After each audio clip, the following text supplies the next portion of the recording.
Tapos na maranasan kahapon, ang pag-ulan ay maganda ngayon ang sikat ng araw. Pero ano nga ba ang asahan nating panahon? Makasama po natin live mula sa Pag-asa DOST sa Quezon City, si Amor La Rosa. Amor, magandang umaga sa iyo. Good morning din sa iyo, Kirby. Good morning, Pilipinas. Ngayong umaga makakasama natin si Mr. Alzar Aurelio, na isa sa mga weather forecasters ng Pag-asa. Good morning, Mr. Aurelio. Magandang umaga sa iyo, Amor. Mr. Aurelio, tuluyan na at nawala na yung epekto ng tail end of a cold front sa ating bansa. So, ito ba ay posibleng lumakas ulit o bumalik ulit ang epekto sa atin at saan sa mga areas ba ito ulit makakaapekto?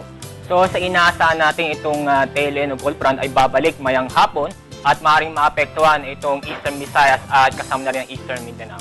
Okay, normal ba na itong mga tail end of a cold front ay kadalasang dito talaga nakakaapekto sa may Visayas, Mindanao area? At Tama. bakit ba?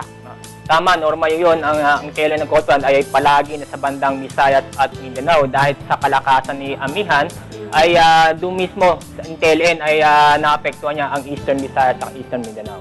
Okay, ito namang northeast monsoon o hanging amihan ay nakakaapekto ngayon sa may Eastern Luzon at sa may Eastern Visayas. So, kamusta yung obserbasyon ninyo sa mga temperatura doon, sa mga areas na yan? Tulad sa Subic, kung saan naapektuhan ang amihan, ay normal pa rin itong temperatura dahil naglalaro lamang po sa 22 degrees Celsius. Kung kumbaga ay malapit ito o kasing minimum temperature, normal temperature sa Subic. Tulad naman sa Cebu, kung saan naglalaro sa 20 degrees Celsius sa buwan nito, ay normal iyon sa pagkapanahonan ng buwan nito. Okay, so wala masyadong pagbabago sa temperature pa nila, no? At kaugnay nga nitong northeast monsoon o hanging amihan na ito, kahapon nga ay naranasan ng pag-ulan dito sa ilang bahagi ng Metro Manila at dahil nga yan sa epekto ng hanging amihan, ano? So, ngayong araw, maaari bang maulit ito? At dahil ngayon nga ay Ash Wednesday, maraming pupunta sa mga simbahan like sa Quiapo at Baclaran para magpalagay ng krus. So, ano ba magilagay ng panahon natin? Yung amihan kasi ay magpapatuloy yan dito sa ating bansa, aabot yan hanggang weekend. So, isabihin dito, halimbawa sa Metro Manila, ay patuloy tayong makakaranas ng bagyang maulap tulad ngayong araw at asahan natin mga isolated light rains. Mostly ang light rains ay sa bandang Cagayan Valley, Aurora at Quezon Province. So, bukas naman ay Valentine's Day. So, marami sa ating mga kabayan na nag-aabang kung ano nga ba ang asahan nila sa magiging weather condition sa espesyal na araw na yan. So magandang balita dahil maganda ang ating weather sa buong bansa dahil lang naman tayo nakikita ang low pressure na maaaring maapektuhan sa ating bansa.